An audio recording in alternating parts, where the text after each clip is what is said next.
在这个世界上有一个家族一直是一个神秘的存在，这就是罗斯柴尔德。有人说他们不在富豪榜，却是最顶级的富豪。他们有多有钱呢？世界上最大的这个钻石公司呢，是他们家投资的。这个非常有名的这个拉菲酒庄呢，也是他们家的。沃德斯登庄园呢，是他们家最有名的一个庄园，里面呢堆满了这个艺术品和收藏品。而这样的庄园呢，他们在全世界拥有几十个。不过这个家族自从诞生了以后呢，就一直谣言不断，这也让他们崛起的这个故事呢众说纷纭。有很多人就说他们是发了战争财，但是从现实来看从1811年到1899年这几十年间，即使有拿破仑发起的这个战争呢，也有很多年处于这个和平的状态。战争说呢，仿佛也不太能够立得住脚。事实到底是怎么回事呢？今天呢，我们就来拨开历史的迷雾，聊一聊这个神秘家族崛起的故事。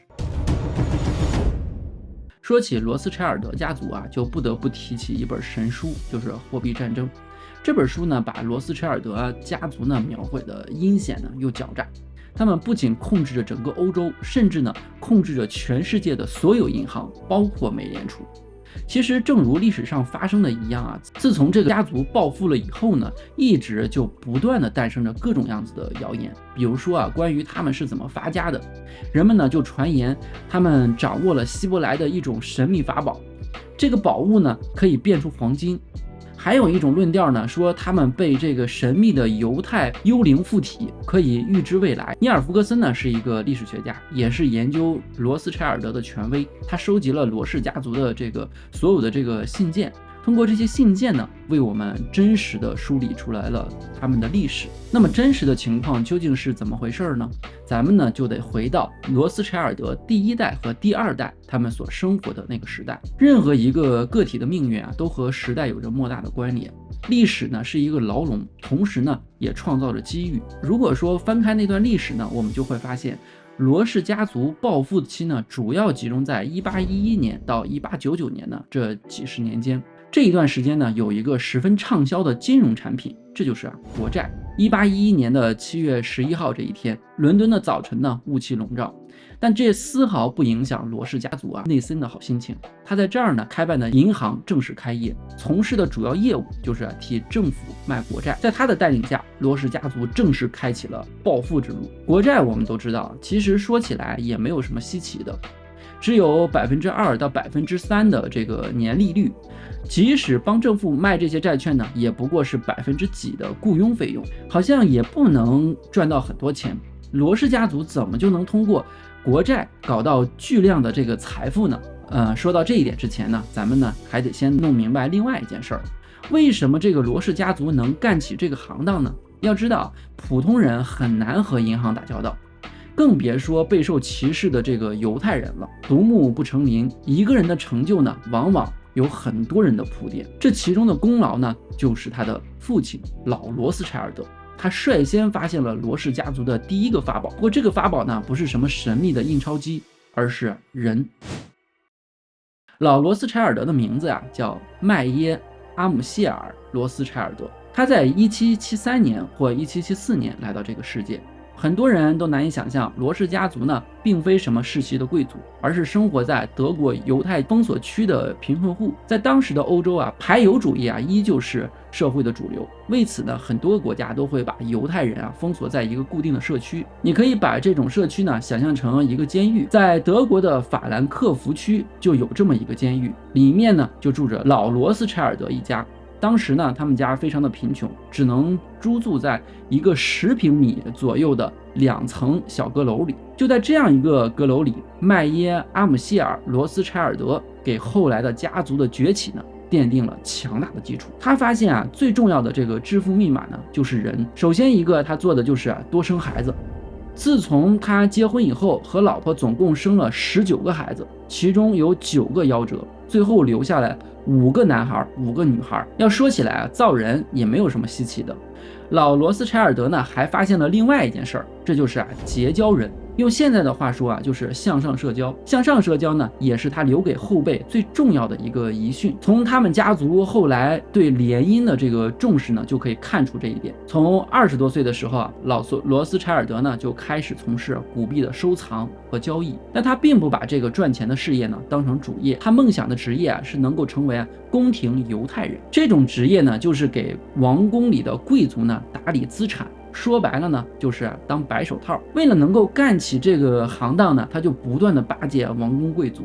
但终于他也等来了自己的机会。这个人呢，就是黑森卡塞尔的王子威廉。威廉非常有钱，虽然说罗斯柴尔德啊对他不断的巴结，但威廉王子呢对他其实是十分不信任的。不过偏巧的是啊，当时法国的拿破仑攻破了当时的这个黑塞王国。落荒而逃的威廉王子呢，只能将巨额的这个财富呢打包成40多个箱子，偷偷的藏起来。在这种危机时刻，老罗斯柴尔德站了出来，他为威廉王子呢承担了部分财产的隐藏工作，这终于引起了威廉王子的些许信任。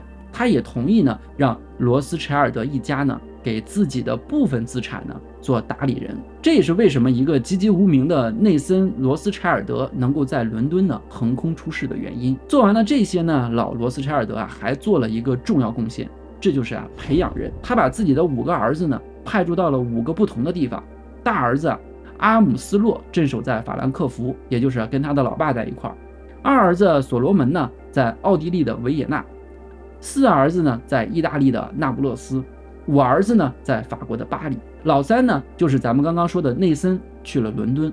老罗斯柴尔德呢就是这样通过通信的方式操控着家里的整个生意，教每一个人做生意的门道。这为罗氏家族能够建立起世界上第一个国际银行奠定了坚实的基础，也教会这5个兄弟最重要的品质，就是团结。1812年，老罗斯柴尔德去世前，他这样说：如果你们5个兄弟能够团结，你们呢将赢得整个世界。这是老罗斯柴尔德交给5个儿子最重要的东西，这也是这个家族能够一直绵延几百年不倒的重要原因。不过说到底，老罗斯柴尔德依旧是一个刚刚涉足银行业的一个小商人。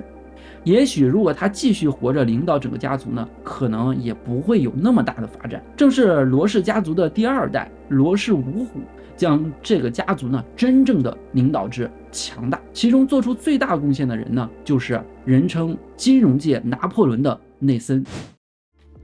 对于财富来说无论怎么强调人这个字都不为过。所以投资界一直流传着一个说法，就是投资要投人。罗氏家族偏偏就有内森这个天生的商业奇才。那么内森是什么样的一个人呢？在很多这个谣言里都把他形容成一个奸诈、凶狠、贪婪的这个角色。不过实际上呢，他和几个兄弟呢一样出身平民，也有一些粗鲁，但是这依旧掩饰不掉他身上的一个重要的闪光点，这就是他把做生意当成人生当中的唯一一个乐趣，并且呢他敢于冒险。这一点从老罗斯柴尔德跟他的这个通信里面就可以看出来。老罗斯柴尔德呢总是抱怨这个儿子不谨慎，记账呢也弄得乱七八糟，做事呢也容易鲁莽。他的这个几个兄弟呢在通信当中呢也不断的抱怨过这一点。但是鲁莽大胆呢并不完全是坏处，因为获取巨大的这个财富的条件呢也必须要求胆子大。就像日本的那位投资大神孙正义，当时内森呢和他4个兄弟生活的时代是欧洲呢陷入比较动荡的一个时代，不断的战火呢让内森嗅到了财富。当时老罗斯柴尔德还没拿到威廉王子的这个巨额财富，内森呢也只是帮他的老爸呢从英国导运丝织物咖啡这些货物。战火封禁了各国的边境之后呢，内森呢就大胆的干起了走私。依托5个兄弟在各地建立起来的这个关系网和使用希伯来文等加密通信，他大胆的接下了给英国政府运送黄金的任务。要知道，一旦被查封，或者是呢在海上出现了意外，全家都得跟着倾家荡产。但是风险呢也意味着机遇。这些走私的这个行为呢，不仅给罗氏家族呢带来了财富，还给内森呢带来了一个无所不能的名声。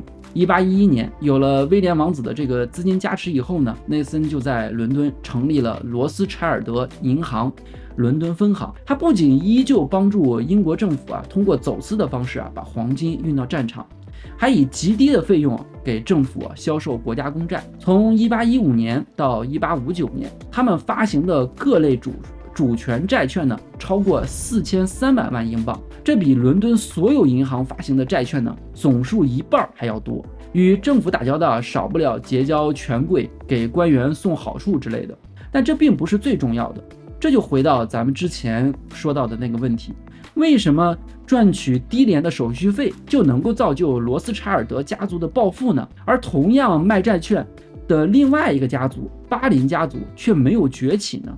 这是因为他们发现了隐藏在债券背后的另外一个秘密，这就是汇率。债券无疑会影响货币的这个贬值和升值，但当时人们还没有过分留意这一点。民主概念的诞生呢，让很多国家爆发革命，政府呢也没有办法再像原来的一样，随便征税了，不乱收税了。那么多支出了的钱呢，就从哪儿来呢？就只能说是发债。17世纪的时候呢，英国率先创新的发明了这种样的产品。这样子的产品呢，一诞生就一下吸引了很多统治者的目光。借债呢，它是会上瘾的，尤其是在战争来临的时候。当时各个国家的这个之间的汇率呢，差异非常大，尤其战争期间呢，更会导致这个汇率的动荡。罗斯柴尔德就靠这种快速变换的汇率来获利。由于他们几个兄弟呢，罕见的恰好分布在不同的这个地方，他们能更快速的掌握不同国家的汇率变化。同时呢，销售债券的任务呢，也能够让他们间接的操控汇率。当然，这些交易呢，也是极其有风险的。不过，偏偏领导家族的这个领导者呢，内森呢，就是一个爱冒险的人。他带领家族呢，险些在这个过程当中呢覆灭，但也一举成就辉煌。从一个例子里面就可以看出来内森的这个商业天才。1814年退位后的这个拿破仑呢，被丢到远在意大利的这个小岛，但是呢，他并不安分。1年以后呢，他又重返法国。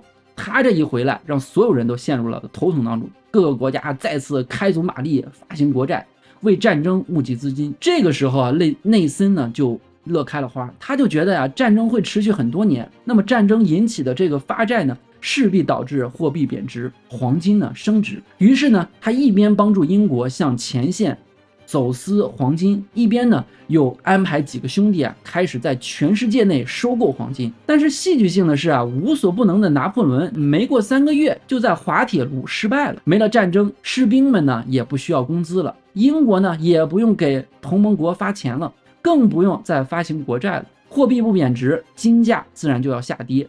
这可怎么办？罗氏这5家兄弟呢吵得不可开交。但是内森呢不管这几个兄弟的意见，他直接把所有的这个黄金呢全部都用来买了英国国债。内森的想法是这样想的：英国取得胜利以后呢，政府借款就会减少，债券市场的这个价格呢就会飞涨。从这张图就可以看到内森的这个操作，这简直就是越涨越买。结果呢，内森赌赢了。1817年国债的价格呢涨了40%。算上英镑的这个购买力和通货膨胀的这个因素，他赚了相当于今天的多少钱呢？6亿英镑。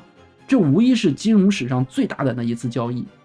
从此呢，内森被称为金融界的拿破仑。著名诗人海涅我们都听说过，他怎么形容内森呢？他说金钱是我们这个时代的上帝，内森呢就是金钱的先知。怎么夸耀内森都不为过。一组数字呢就能惊掉你的下巴。1815年罗氏家族法兰克福和伦敦分行的这个资产是多少呢？是50万英镑。这1818年这个数字呢急剧增长到了177万。1825年呢涨到了408万。而到了1828年涨到了多少呢？是惊人的4330万英镑。13年涨了近100倍。这样的业绩估计现在的巴菲特都得汗颜。不过可能也是天妒英才，内森呢在1936年就早早的去世了。他去世后的罗斯柴尔德家族呢低调平稳的发展，不过他们依旧牢记老罗斯柴尔德的祖训，要保持团结。为此他们不惜尽心结婚，所以延续了几百年。作为最早的国际银行，他们也持续拓展了自己的这个投资领域，涉足保险业、采矿业等等，当然也在世界各地投资银行。同时还通过捐建的方式促进了一个国家的诞生，这就是以色列。不过他们有没有涉足美国的这个美联储呢？这就是这个家族和另外一个传奇的家族巴林家族的这个故事了。战争逼着各国政府发国债，国债呢催生了罗氏家族的报复，也难怪有人说罗氏家族是发的战争财。但回想起自己家族贫困的事实，内森说出的话却十分让人感慨。现在每个人都称自己为阁下，但是我记得我们的父亲曾经说过，有了钱你就变成了阁下。虽然这句话非常简单，但也道出了资本世界最真实的道理，这就是富则贵。从罗斯柴尔德暴富那一刻开始，关于他们身上的光环呢就不断的出现。奥地利的这个国王呢就率先给罗氏五兄弟颁发爵位，英国女王维多利亚也颁发给罗斯柴尔德家族世袭爵位。从此呢，犹太监狱里长大的罗斯柴尔德家族跻身到了贵族行业。而且就像前面所讲的一样，关于他们的谣言呢也不断出现。这些谣言有阴谋论的，也有谄媚奉承的。虽然说呢这些谣言呢都是假的，但不一定呢都是坏处。相比于争相讨论和死寂一般的默默无闻，大家想想哪个更可怕？而这个家族呢就在这种风云变幻当中呢走过了几百年。这就是罗斯柴尔德家族崛起的故事。当然也不能忘掉最重要的时代机遇，现代金融体系从建立起来的那一刻起，就一直处于稳定的结构当中呢持续发展。之所以这么说呢，是因为国债到现在为止依旧是一个庞大的存在。翻开过去25年的历史，你就会发现一个惊人的事实，很多个国家依旧在止不住的疯狂借钱。不过这些都是我的粗浅观点，一个家族的崛起呢，一定是很多方面的原因。讨论不是博弈，而是为了思考的互助。也欢迎大家在评论区呢留下你的观点。好了，这就是本期的内容。如果喜欢内容的话，记得给我点赞哦。